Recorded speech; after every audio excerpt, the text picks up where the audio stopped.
Oggi ti parlo di questo libro incredibile, La via dell'artista di Julia Cameron. Sono Marielle Grachelli, medica e psicoterapeuta in formazione e su questo canale parlo di libri che possono aiutarci a migliorare la nostra salute mentale e fisica, perché a volte il libro giusto può davvero illuminare la nostra vita. E come mai ho deciso di parlare di questo libro su questo canale? È un libro che parla principalmente di creatività e di blocchi creativi. E uno potrebbe chiedersi perché un medico dovrebbe voler parlare di un argomento così?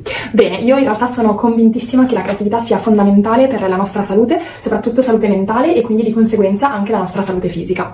Ma non voglio dirtelo io e mi faccio aiutare da delle parole di un libro altrettanto incredibile di cui ho fatto un video. È un libro che secondo me ogni essere umano su questa terra dovrebbe leggere, Quando il corpo dice no, di Gabor Mate. Gabor Mate è un medico, ha scritto un libro che ci parla della connessione tra salute mentale e fisica con un sacco di esempi di persone gravemente malate anche con sclerosi multipla, tumori, e alla fine parla di alcuni pilastri della guarigione. Tra questi vorrei soltanto leggerti proprio la penultima pagina.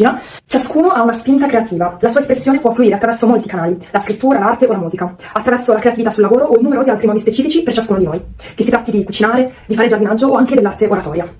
Il punto è rispettare questa spinta. Farlo equivale a guarire per noi stessi e per gli altri, mentre non farlo atrofizza i nostri corpi e i nostri spiriti. E aggiunge dicendo: quando non scrivevo, soffocavo in silenzio. E dopo questa prefazione un po' più lunga del solito, iniziamo. Dunque, la scrittrice si chiama Julia Cameron ed è una figura leggendaria nel mondo della creatività. È stata una scrittrice, sceneggiatrice che ha vissuto sulla propria pelle i cosiddetti blocchi creativi e è riuscita poi a tenere una serie di corsi che aiutavano proprio gli artisti a superare i blocchi creativi. Dopo tutta una serie di richiesta sempre in aumento, iniziarono a chiedergli di mettere scritto su bianco tutti i consigli che lei dava durante le sue lezioni. All'inizio era molto contraria, ma poi si lasciò convincere e il risultato fu un libro pubblicato nel 1992 che è diventato un vero e proprio bestseller. La creatività è una forza spirituale che abbiamo dentro di noi, questo sostiene Julia Cameron, e il suo obiettivo del libro non è quello di farti dipingere o farti scrivere, ma riuscire a ritrovare la tua energia interiore. È un libro di circa 250 pagine che è particolare per essere suddiviso in 12 capitoli. Ogni capitolo rappresenta una sorta di settimana, perché il libro è pensato proprio come un vero e proprio laboratorio. Ogni settimana si legge un capitolo e si fanno gli esercizi del libro. È un libro che ci permette di conoscerci molto meglio e riusciremo a scoprire tanti lati di noi inaspettati. La stessa Elizabeth Gilbert, autrice del famosissimo libro Mangia, prega e ama, ha rivelato che il libro non esisterebbe se non fosse stato grazie a questo libro di Julia Cameron. Questo libro fa per te, sì, se puoi risvegliare la tua creatività e portarla in ogni aspetto e ambito della tua vita, il lavoro, le relazioni, il tempo libero stesso. Sì, se la tua vita è una corsa continua contro il tempo che non trova spazio per le passioni, perché sarà un incredibile viaggio di riscoperta personale. E sì, se la creatività ti sembra un lusso per pochi eletti, perché ti permetterà di capire con certezza che in realtà non è così.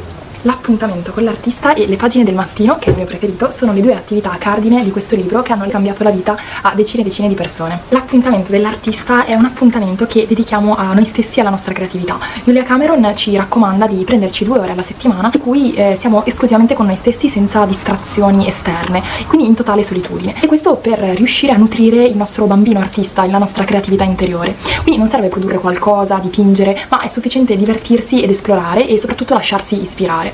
Potete andare a un museo, così come anche a un bar o semplicemente passeggiare in un quartiere che non conoscete. L'importante cos'è? È disconnettersi dal mondo esterno per riconnettervi con la vostra parte più autentica. Un aneddoto curioso in merito riguarda gli studenti di Julia Cameron, che quando lei raccontava e spiegava questo esercizio loro si immaginavano dover fare delle attività costose, andare in gallerie d'arte o altre cose di questo tipo. In realtà non consiste assolutamente in questo e difatti gli studenti poi si sono ritrovati a stare ad esempio all'interno di una ferramenta per 2 ore ammirati e affascinati dai colori, oppure osservare una gru e lavoro in un cantiere. Tutte queste attività ci permettono di coltivare la nostra creatività. Questo dimostra che non è il luogo a contare, bensì l'intenzione e la volontà di trovare la bellezza e la meraviglia in tutte le cose che ci circondano. L'altro esercizio è l'esercizio delle 3 pagine del mattino. Questo esercizio consiste nello svegliarsi e fare come prima cosa la scrittura di 3 pagine, in cui scriviamo semplicemente il nostro flusso di pensieri, quindi qualsiasi cosa ci capita e ci passa per la testa noi la mettiamo per iscritto fino a riempire 3 pagine. Scrivere quello che ci passa per la testa vuol dire proprio tutto, quindi dal non so che cosa scrivere al oddio dopo devo fare la lavatrice, e vi stupirà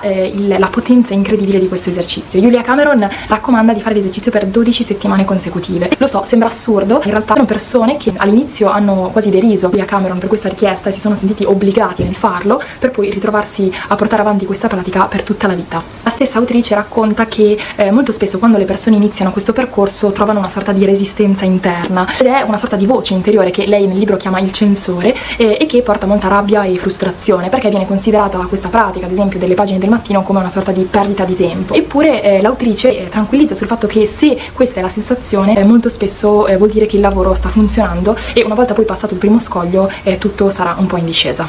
Ti invito a iscriverti al canale, ti lascio anche il link per l'altro video sul libro di Gabor Maté. Ti ringrazio e ti auguro una splendida giornata.